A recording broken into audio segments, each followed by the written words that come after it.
ഒരിക്കൽ സൗരയൂഥത്തിൽ സൂര്യൻ ജ്വലിച്ചു തുടങ്ങിയതിനു ശേഷം സൂര്യന് ചുറ്റുമുണ്ടായിരുന്ന ബാക്കി ഘടകങ്ങളിൽ സൂര്യന്റെ തന്നെ പ്രകാശ തീവ്രത കാരണമായി ഭാരം കുറഞ്ഞ ഹൈഡ്രജൻ പോലുള്ള എലമെന്റ്സും വെള്ളം പോലുള്ള കോമ്പൗണ്ട്സും സൗരയൂഥത്തിന്റെ ഔട്ടർ ഭാഗത്തേക്ക് തള്ളപ്പെടുകയുണ്ടായി. അതുവഴി ഐസ് ജെയിന്റുകളായ നെപ്റ്റ്യൂണും യുറാനസും ഗ്യാസ് ജെയിന്റുകളായ ജൂപ്പിറ്ററും സാറ്റേണും സൗരയൂഥത്തിൽ രൂപം കൊണ്ടു. അതായിരുന്നു സൗരയൂഥത്തിൽ ഏറ്റവും വലിയ രണ്ടാമത്തെ ഗ്രഹമായ ആ വാതക ഭീമന്റെ തുടക്കം.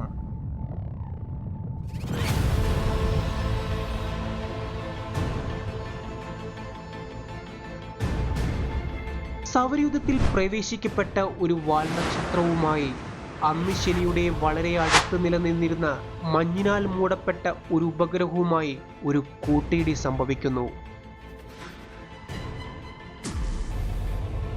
ആ കൂട്ടയിടിയുടെ ആഘാതത്തിൽ ഗുരുത്വാകർഷണ ബാലൻസ് പൂർണ്ണമായും നഷ്ടപ്പെട്ട് ആ മഞ്ഞുലോകം ശനിയിലേക്ക് തന്നെ വീഴാൻ ആരംഭിക്കുന്നു. എന്നാൽ ആ വീഴ്ചയിൽ ശനിയുടെ ഗ്രാവിറ്റി താങ്ങാനാകാതെ ആ മഞ്ഞുലോകം പൊട്ടിപ്പൊടിഞ്ഞ് ചെറിയ പാറക്കഷ്ണങ്ങളാകുകയും പതിയെ അവ ശനിക്ക് ചുറ്റുമായി ഒരു വളയം പോലെ വലയം ചെയ്യാനും തുടങ്ങി.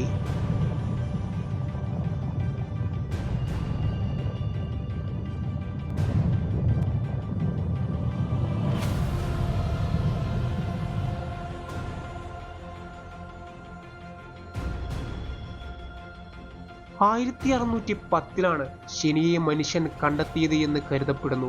ഗലീലിയോ ഗലി തന്റെ വളരെ പരിമിതമായ ടെലസ്കോപ്പിലൂടെ 2 വളയങ്ങൾ നിറഞ്ഞൊരു വസ്തുവിനെ കണ്ടെത്തുകയും അത് തന്റെ പുസ്തകത്തിൽ അടയാളപ്പെടുത്തി വയ്ക്കുകയും ചെയ്തു.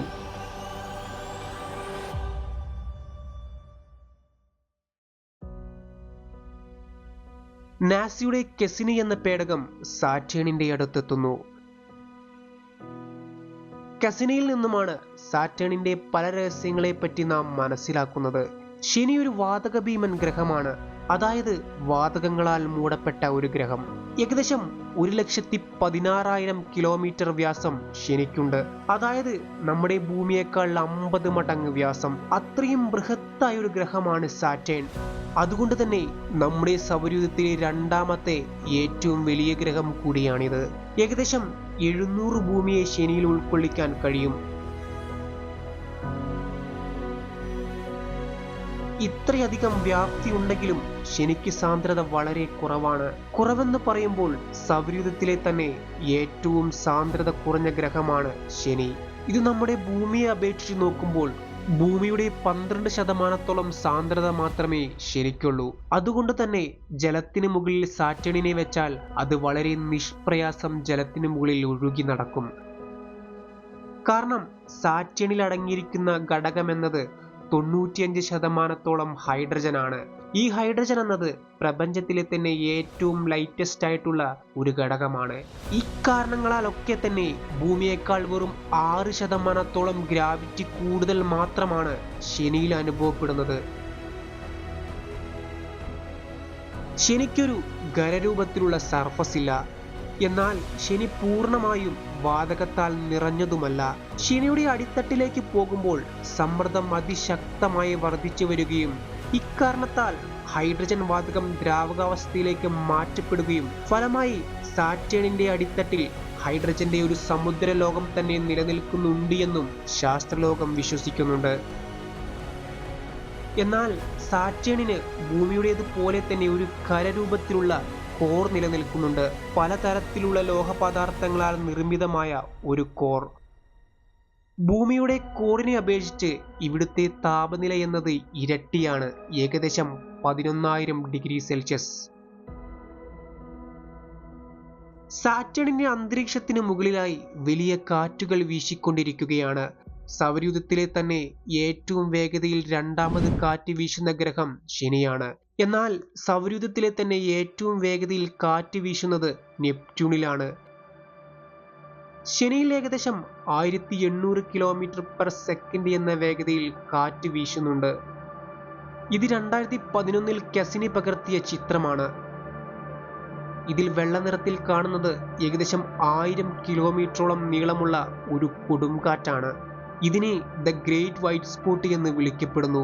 30 വർഷങ്ങൾ കൂടുമ്പോഴാണ് ഈ പ്രതിഭാസം ശനിയിൽ കണ്ടുവരുന്നത്. പക്ഷേ കഴിഞ്ഞ 30 വർഷത്തിനിടയിൽ ദ ഗ്രേറ്റ് വൈറ്റ് സ്പോട്ടിനെ 2 തവണയോളം നമ്മൾ കണ്ടു കഴിഞ്ഞു. അതുപോലെ തന്നെ ശനിയുടെ ധ്രുവഭാഗങ്ങളിലായി 2 പടുകൂറ്റൻ ചുഴലിക്കാറ്റുകൾ നിലനിൽക്കുന്നുണ്ട്. അതിൽ സൗത്ത് പോളിൽ കാണപ്പെടുന്ന ചുഴലിക്കാറ്റിന് ഭൂമിയിലുള്ള ചുഴലിക്കാറ്റിനെ പോലെ ഐസ് ബോൾ ക്ലൗഡിനെ നമുക്ക് ശനിയിലും കാണാൻ സാധിക്കും. എന്നാൽ നോർത്ത് പോളിൽ കാണപ്പെടുന്ന ചുഴലിക്കാറ്റ് ഹെക്സാഗണൽ ആകൃതിയിലാണ് നിലനിൽക്കുന്നത്. ഇതിന്റെ ഒരു വശത്തിന്റെ നീളം മാത്രം ഏകദേശം 14,500 കിലോമീറ്ററോളം നീളമുണ്ട്. നമ്മുടെ ഭൂമിയുടെ ആകെ വ്യാസം എന്നത് 1742 കിലോമീറ്റർ ആണ്. ഭൂമിയെപ്പോലെ ശരിക്കും കാന്തിക വളയങ്ങൾ നിലനിൽക്കുന്നുണ്ട്. ഭൂമിയുടെ അത്ര ശക്തമല്ലെങ്കിലും സൂര്യന്റെ സൗരക്കാറ്റിനെ പ്രതിരോധിക്കാൻ കഴിയുന്ന കാന്തിക വളയങ്ങളാണവ. ഇതുമൂലം ഭൂമിയിൽ കാണപ്പെടുന്നത് പോലെ തന്നെ ഓറോറകൾ ശനിയിലും കാണപ്പെടുന്നുണ്ട്. ശനിയെ സൗരയൂഥത്തിലെ മറ്റ് ഗ്രഹങ്ങളിൽ നിന്നും കൂടുതൽ മനോഹരമാക്കുന്നത് ശനിയുടെ വളയങ്ങളാണ്. ഈ വളയങ്ങൾ രൂപപ്പെട്ടിരുന്ന കാലത്ത് ഇന്നുള്ളതിനേക്കാൾ പല മടങ്ങ് വീതിയും മാസും ഇതിനുണ്ടായിരുന്നു. പക്ഷേ കാലക്രമേണ ഈ വളയങ്ങൾ ശനിയിലേക്ക് തന്നെ വീണ് നശിച്ചുകൊണ്ടിരിക്കുകയാണ്. ഈ പ്രോസസ് ഇന്നും സാറ്റേണിൽ നടന്നുകൊണ്ടിരിക്കുന്നുണ്ട്. ഇനിയും പല വർഷങ്ങൾക്കു ശേഷം ശനിയുടെ ഈ മനോഹരമായ വളയങ്ങൾ നഷ്ടപ്പെട്ടേക്കാം. ശനിയുടെ വളയങ്ങളുടെ വീതി അനുസരിച്ച് 7 ഭാഗങ്ങളായി തരംതിരിച്ചിട്ടുണ്ട്. ഇതിൽ ശനിയുടെ ഏറ്റവും അടുത്ത് കാണപ്പെടുന്ന വളയമാണ് ഡി റിംഗ്. ഇത് വളരെ മങ്ങിയ റിംഗാണ്. ഏകദേശം 8000 കിലോമീറ്റർ വീതി ഈ റിംഗിനുണ്ട്. ഡി റിംഗിന് ശേഷമാണ് സി റിംഗ് ഉള്ളത്. സി റിംഗിന് ഡി റിംഗിനേക്കാൾ തിളക്കമുണ്ട്.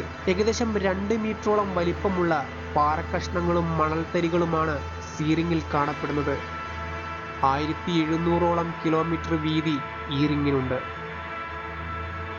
സി റിംഗിനും ശേഷമുള്ളതാണ് ബി റിംഗ്. നിലവിലെ ശനിയുടെ വളയങ്ങളിൽ ഏറ്റവും വലിയ ഭാഗമാണിത്. ഇതിന് ഏകദേശം 26,000 കിലോമീറ്ററോളം വീതിയുണ്ട്. 10 മീറ്ററിൽ കൂടുതൽ വലിപ്പമുള്ള പാറക്കഷ്ണങ്ങളാണ് ഇവിടെ കാണപ്പെടുന്നത്. കൂടാതെ ബി റിംഗിന്റെ അറ്റത്തായി ഏകദേശം 20 കിലോമീറ്ററോളം നീളമുള്ള വലിയ മണൽക്കൂരകൾ നമുക്ക് കാണാൻ കഴിയാവുന്നതാണ്. ഈ സി റിംഗിനും ശേഷമാണ് എ റിംഗ് ഉള്ളത്. എ റിംഗിന് 1500 കിലോമീറ്ററോളം വീതിയുണ്ട്. ഇവിടെയും 10 മീറ്ററിന് മുകളിൽ വലിപ്പമുള്ള പാറക്കഷ്ണങ്ങളെ നമുക്ക് കാണാൻ കഴിയും. ഈ 4 റിംഗുകളും കൂടാതെ F ring, G ring, E ring എന്നീ 4 റിംഗ്സ് കൂടി സാറ്റേണിനുണ്ട്. എന്നാൽ ഈ റിംഗുകൾ വളരെയധികം മങ്ങിയതാണ്. ഒരു ടെലസ്കോപ്പിന്റെ സഹായത്തോടെ മാത്രമാണ് നമുക്ക് ഈ റിംഗുകളെ കാണാൻ സാധിക്കുകയുള്ളൂ. സൗരയൂഥത്തിലെ തന്നെ ഏറ്റവും കൂടുതൽ ഉപഗ്രഹങ്ങളുള്ള ഒരു ഗ്രഹം കൂടിയാണ് സാറ്റേൺ. ഇതുവരെയായി 146ഓളം ഉപഗ്രഹങ്ങൾ ശനിക്കുണ്ട് എന്ന് കരുതപ്പെടുന്നു. അതിൽ ടൈറ്റാൻ ആണ് ഏറ്റവും വലിയ ഉപഗ്രഹം. ഏറ്റവും ചെറുത് മിമാസും. ഇതിന് വെറും 198 കിലോമീറ്റർ മാത്രമേ വലിപ്പമുള്ളൂ. എന്നാൽ ശനിയുടെ ഏറ്റവും അടുത്തുള്ള ഉപഗ്രഹം പ്രോമെത്യൂസ് ആണ്. ഇത് സാറ്റേണിന്റെ എഫ് റിംഗിൽ നിന്നുമായി ശനിയെ വലയം ചെയ്തുകൊണ്ടിരിക്കുന്നു. നീണ്ട 20 വർഷത്തെ പഠനത്തിനൊടുവിൽ 2017 കെസിനി പദ്ധതിയുടെ പര്യവസാനം എന്ന നിലയിൽ കെസിനിയെ നാസ സാറ്റേണിലേക്ക് ഇടിച്ചിറക്കുകയും ചെയ്തിരുന്നു.